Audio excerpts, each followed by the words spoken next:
40ல இருந்து 50 சட்டமன்ற தொகுதியில இது மாதிரி 200க்கும் மேற்பட்ட கிராமங்கள்ல நாம பெரும்பான்மையாக வாழுகிறோம்.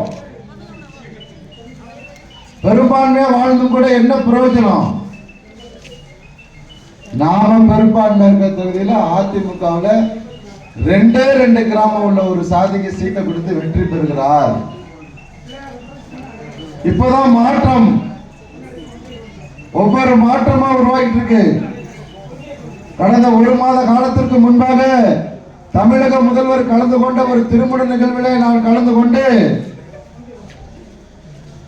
பேரரசர் பெரும்பிடுகு முத்திரையருடைய 1350வது சதய விழாவை கொண்டாடி முடித்திருக்கிற சமூகம் மத்திய தமிழகத்திலும் தென் தமிழகத்திலும் பெரும்பான்மையாக வாழ்கிற இந்த முத்திரையர் சமூகத்தின் மீது தாயுள்ளத்தோடு கருணையோடு முதல்வர் அவர்களுடைய கடைக்கண் பார்வை படணும்னு பேசினேன். உடனே எனக்கு பின்னாடி பேசிய முதல்வர் என்னுடைய பெயரை குறிப்பிட்டு கடைக்கண் பார்வையில் உங்கள் சமூகத்தின் மீது எங்களுடைய முழு பார்வையும் திரும்பும், அதுல எந்த சந்தேகமும் வேண்டாம்னு பேசுறார். இது எதை காட்டுகிறது அப்படின்னா, இந்த சமூகம் அரசியல்ல மிக வேகமாக அடியெடுத்து வைக்கிறது.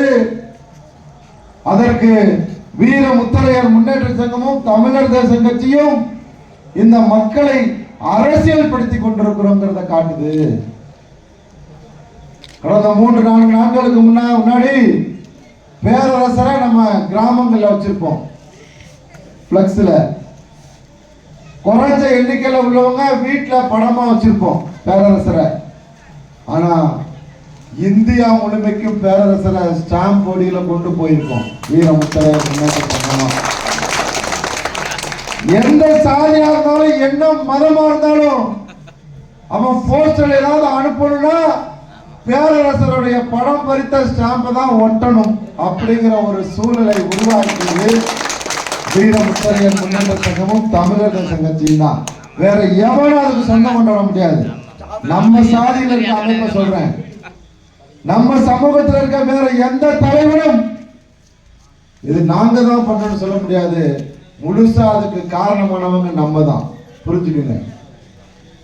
மாற்றம் ஒட்டுமொத்தமா இந்த முத்தரையர் சமூக மக்களை ஒரே கொடையின் கீழ் எப்படி வன்னியர்கள் பாட்டாளி மக்கள் கட்சி என்கிற ஒரே கொடையின் கீழ் இருக்கிறார்களோ, பறையர் சமூக மக்கள் எப்படி விடுதலை சிறுத்தைகள் என்கிற பின்னால் நிற்கிறார்களோ, அதே மாதிரி இந்த முத்தரையர் மக்களை வீர முத்தரையர் முன்னெடுத்த தலைமைக்கும் தமிழக தலைமைக்கு பின்னாடி கொண்டு வந்திருக்கோம்.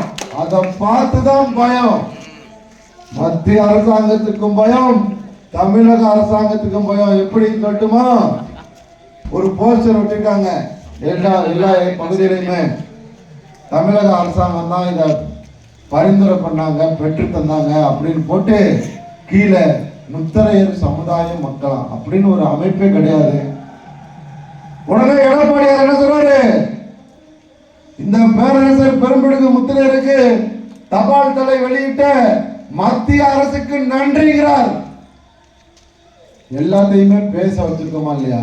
திமுகவை, அதிமுகவை, பிஜேபியை எல்லாத்தையுமே இந்த சமூக மக்களை பத்தி, இந்த பேரரசரை பத்தி பேச வச்சது தமிழர் தேச கட்சியும் வீர முத்தரையர் முன்னேற்ற சங்கம் தான்.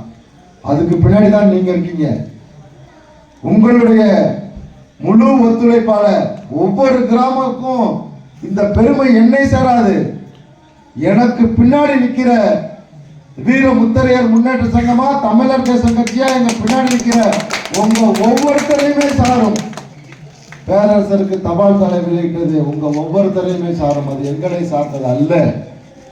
இது மாதிரி நல்ல நிகழ்வுகள் நடக்க ஆரம்பிச்சிருச்சு.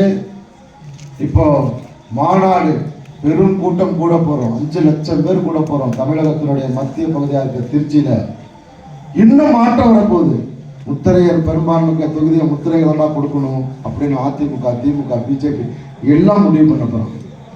சட்டமன்ற உறுப்பினராக இருந்தாலும் சரி, பாராளுமன்ற உறுப்பினராக இருந்தாலும் சரி, உள்ளாட்சி பிரதிநிதியாக இருந்தாலும் சரி, நான் முத்திரையராகிய நான் பெரும்பான்மை இருக்க தொகுதியில வாய்ப்பை எனக்கே வழங்கு. இல்லைன்னு சொன்னா நீ நிப்பாற்ற வேட்பாளர் தோற்கடிக்கப்படுவான். அப்படி நடத்தினாதான், வெறும் வாய்ச்சல் இல்ல, செயல்படுத்தி காட்டினாதான் பயப்படுவான். எல்லா சாதிக்கும் ஒரு நீதி, நாடார் பெரும்பான்மையா இருந்தா அதிமுகவிலையும் திமுகவிலையும் நாடாருக்கு வாய்ப்பு தர, வன்னியர் பெரும்பான்மையா இருந்தா வன்னியருக்கு வாய்ப்பு தர, கொங்கு வேளாள கவுண்டர்கள் பெரும்பான்மையா இருக்கக்கூடிய கோயம்புத்தூர், ஈரோடு, திருப்பூர்ல அவர்களுக்கு தானே சட்டமன்ற உறுப்பினரா, பாராளுமன்ற உறுப்பினரா, உள்ளாட்சி பிரதிநிதியாவதற்கான வாய்ப்பை வழங்குகிறாய். ஆனா முத்தரையர் பெரும்பான்மையா இருக்கிற இடத்துல ஏண்டா சிறுபான்மை சாதிக்கு வாய்ப்பு தர அயோக்கிய ராசிகள் கேள்வி கேட்கணும். அந்த வேட்பாளரை தோற்கடிக்கணும், டெபாசிட் இழக்க செய்யணும். அப்பதான் இந்த சாதி எழுச்சி பெறுகிறது, அரசியல்ல வீழ்நடை போடுகிறது அப்படிங்கிறத தெரிஞ்சு கொள்ள முடியும். அதுக்கெல்லாம் முதல்ல காரணமா இருக்குது, நாம மாநாட்டுல எல்லாருமே கலந்துக்கணும். கட்சியெல்லாம் தூக்கி தூர போடு. அதிமுக, திமுக, பிஜேபி, காங்கிரஸ் எதோடாரு, நீ முதல்ல ஒரு முத்திரையனாரு, அப்புறம் பிஜேபி காரனாரு, அதிமுக காரனாரு, திமுக காரனாரு. ஜாதி சான்றிதழ்ல முத்திரையன் தான் போட முடியும். அதிமுக காரன், திமுக காரன், பிஜேபி காரனா போட முடியும்? முடியாது. அதனால நாமெல்லாம் ஜனவரி 25 முத்திரையர்களாக எங்க கலந்துக்கணும், அந்த மாநாட்டில் கலந்து கொண்டு வெளியே வரும்போது வீர முத்திரையரா வருவீங்க. அந்த மாநாட்டை முடிச்சுட்டு வரும்போது அப்படியான ஒரு நிகழ்வு அங்கே நடக்க போகிறது. தாய்மார்கள், பெரியோர்கள், இளைஞர்கள் என அத்துணை பேரும் அந்த மாநாட்டில் கலந்து கொண்டு நமக்கான அரசியல் அதிகாரத்தை மீட்டெடுக்க உங்களை அன்போடு அழைத்து இந்த நிகழ்வை ஏற்பாடு செய்திருக்கிற கிராம பெரியோர்களுக்கும், நமது கட்சியினுடைய பொறுப்பாளர்களுக்கும், இந்த நிகழ்வில் கலந்து கொண்ட தாய்மார்களுக்கும், இளைஞர்களுக்கும் எங்களுடைய நெஞ்சம் நிறைந்த நன்றியை